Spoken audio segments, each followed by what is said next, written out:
Hello YouTube, Reception here.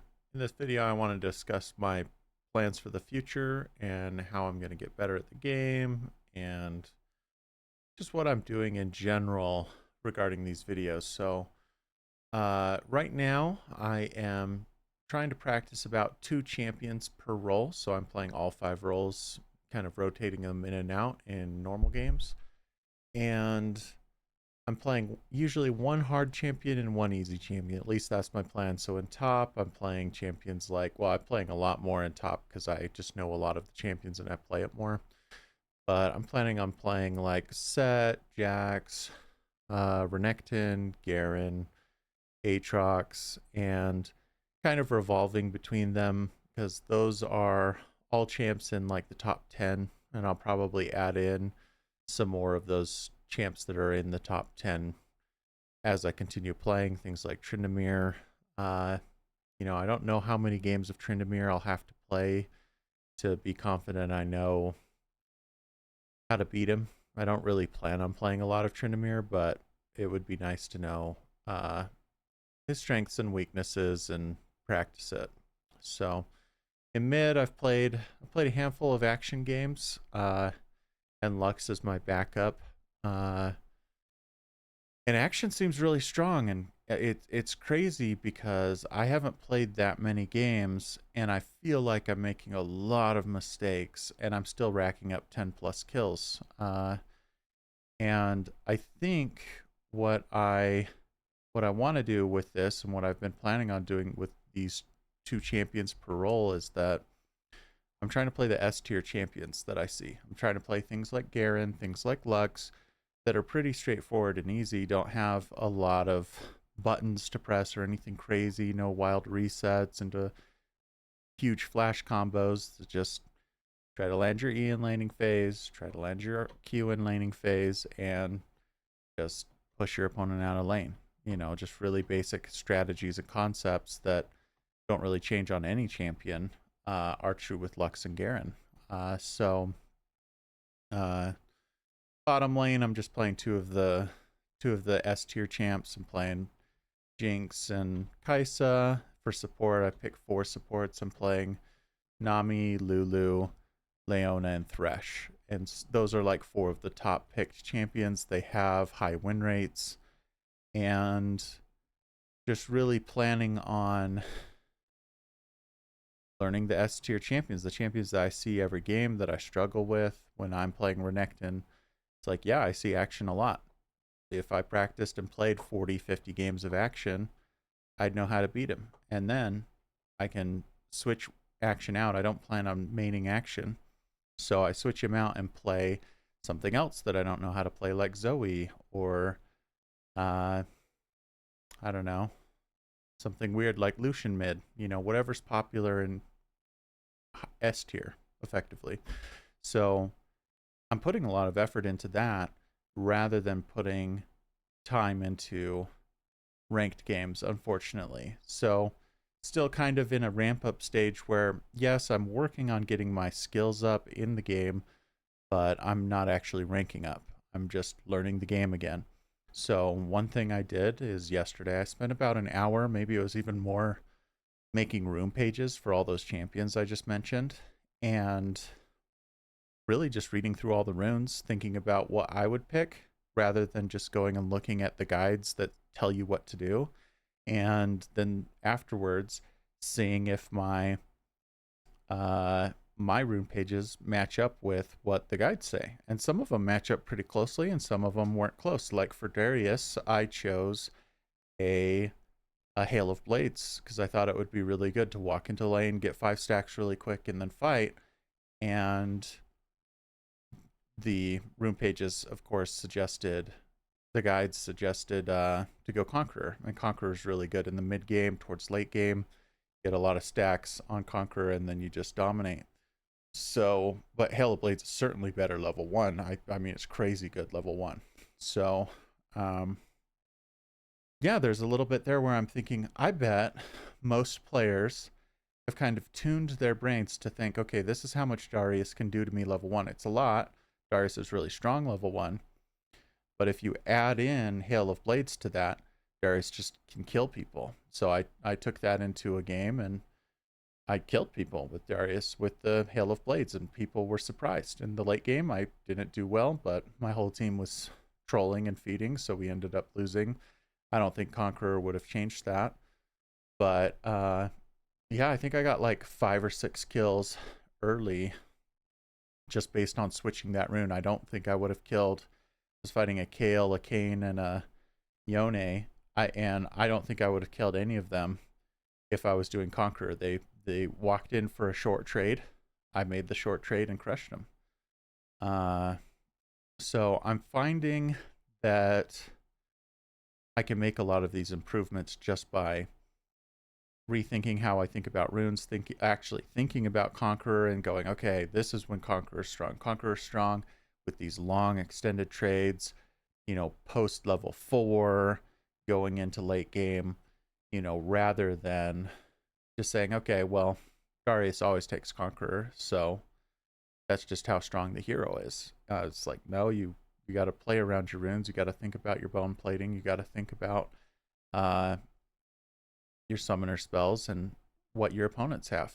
And oftentimes you look at your opponents and you go, I don't know what they have. And it's like, well, a lot of the people are just copy pasting things out of a guide. And so if you've played that champion 4 times using a guide, you know what they have, and it's worth thinking about. It's like, well, they don't have anything that is really strong early. They don't have anything that's really strong late. They just have these kind of middling runes. Or if they have something like Gathering Storm, okay, we don't want to let this go really late because they're going to get 80 AP, which I played a Lulu game. I had 80 AP because I think we were playing in a 40-something minute game. So just planning on having runes that complement your team comp can go a long way. So I've been working on making my streams better, so let me show you really quick. Let's see if we can so in the game I can turn on a little room page overlay as well as the champion's largest counters, or the champion's largest strength. So this is Lulu. Lulu does really well into Brand, Pantheon, Quay, and these are the runes that I take when I play Lulu. And I'm just going to play with the same runes. I'm not going to switch them up for now. I might switch them up between the games in the future. But for now, I've just set the runes and said, these are the runes I'm going to learn. I'm going to learn Gathering Storm on Lulu. That's all I'm going to do. So I have a way to switch them pretty quickly. Let me show you that. So I'm going to switch them to the Aatrox versions. So this is the Aatrox version. So I have Aatrox's runes here, and the counters that Aatrox counters these champions. So pretty cool. I don't know if I thought it was good for my stream to have the option of doing that, because I think a lot of people are interested in what runes you go. They're interested in your build. That's why you're watching.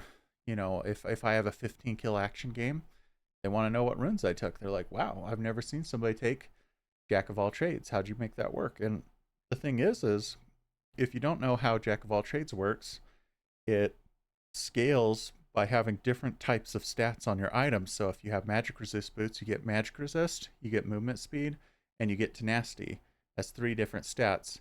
And so you get 3 ability haste from Jack of all trades, and you get a damage bonus when you hit the threshold 5 different stats, and the threshold when you hit 10 different stats, and you get something like 20 AD from just having other different stats. You get 20 AD and 10 ability haste from just having weird stats on your items. So definitely is something I'm like learning. I was thinking about learning the spell book, the open spell book, where you can change your summoner spells. I've never used that. I mean, that's been in the game for 8 seasons now, maybe, and I haven't really ever used it. So it's something that I think about. Okay, what champions don't really care what summoners they have? Well, that might be like Olaf. Probably doesn't care that much. He would be happy with Ghost or with Flash, and he would be happy with Exhaust or with Ignite, or he'd be happy with Teleport. And it's like, oh, there's a lot of spells that Olaf wants, and what is he going to use for his uh, rune normally? Well, he probably uses Conqueror, and it's like, well, do I want to give up Conqueror for having all these different summoner spells? I don't know, but I haven't tried it. But I can tell you, giving a big movement speed slow is excellent, and taking less damage from exhaust is excellent, and having ghost is excellent. Like, there's all these really nice options that could change the course of the game if you had that, and if you were really adaptable to different game states. So I've been thinking about trying that one. I'll probably try that one out either this week or next week. I've been trying to relearn all the items. Just if I see a situation, I'm like, I'll try this item. I'll see if it works. Blade the Rune King, different item from when I played. Serpent's Fang didn't exist when I played. Items like, I think even Zhonya's is different from when I played. There's a lot of these items that they have the same effect, but you build into it different. They have different stats. Banshee's Veil is different. There's a ton of these items that I'm looking at now and going, man, these used to be like budget items when I played, and now they're like full blown items. Things like Collector. Collector it costs 3,200 gold. I think when I first saw Collector, I think it probably cost 2,400 gold. It was cheap. You could get into Collector very, very cheap early in the game. So kind of relearning the items. That's been something that I've been working on. Still, so I've kind of changed a little bit. I've found that it's really a struggle for me to play ranked. Like, I am finding it very hard to just hit that ranked button and go play a solo queue game. I don't know if I'm scared or just tired and just don't feel my best, but I never feel good about playing a ranked game right now. So I'm just working up to it. I've been playing a lot of normals, so that's been going well. So I'm playing all these different champions in normals, playing with my friends. I'm enjoying the game. That's good. All of those things are good, and I'm also doing well on my content creation. So far I've made about 4 videos. This is my 4th video right now, and I've got some other videos planned, and I think my goal is I'm going to go from, I was planning on doing maybe a video every week, and kind of doing low effort content. I'm going to try something different. I'm going to try to do a video every day this week. So I've got probably like 5 or 6 videos lined up, and I'm going to release them one every day. I'm going to release them, I think I'm going to release them around noon Eastern time, and just see how it works, see if that gets me some more views. I've gotten a surprising amount of support from you guys. I got over 100 views on my other videos in just in a week, which I honestly didn't think I would get that kind of views. I thought it'd be at 5, 6, 7 views on most of my videos. I wasn't telling my friends about them and really promoting them. I just thought I'll just put them out there, and it's practice. I need practice making videos because some of my videos kind of are boring. Like this one, it's kind of boring. Like, I don't have gameplay running in the background. I think I might try to add that in future episodes. But this is kind of more like a podcast where it's not about the gameplay. It's just, this is an update. I'm going to try to do this weekly and do an update about how I'm improving at my games, how I'm improving at content creation, how I'm improving just in general. I mean, I was thinking about maybe doing some of these podcast type videos while on a walk around the park or something on my phone. Like, it might just be fun just to talk, So planning on switching up my videos. They're not gonna be the highest quality videos, but I'm gonna try to do a video every day this week and seeing how I like that. So at the moment, I think I can do that. I think I can handle a video a week. Adding in things like those overlays for my runes and my champion matchups has improved the quality of my stream, and I'm still working on trying to get it into ranked, but I'm struggling with it. So I'll give you guys a video update next week, and check out all those videos I'm going to release this week. Most of them, I think, are just going to be, hey, this is a game of action. This is, the gameplay. And I'll just play it. And it's kind of like a VOD. I'm playing it live, so I'm not like recording the video and then doing a voiceover later, which might be higher quality, but I'm doing a live gameplay, talking, just getting my instant thoughts out there, and then just uploading that as a video. So appreciate all your support. Please leave a like and a comment on this video, and I'll see you guys next week. Bye bye.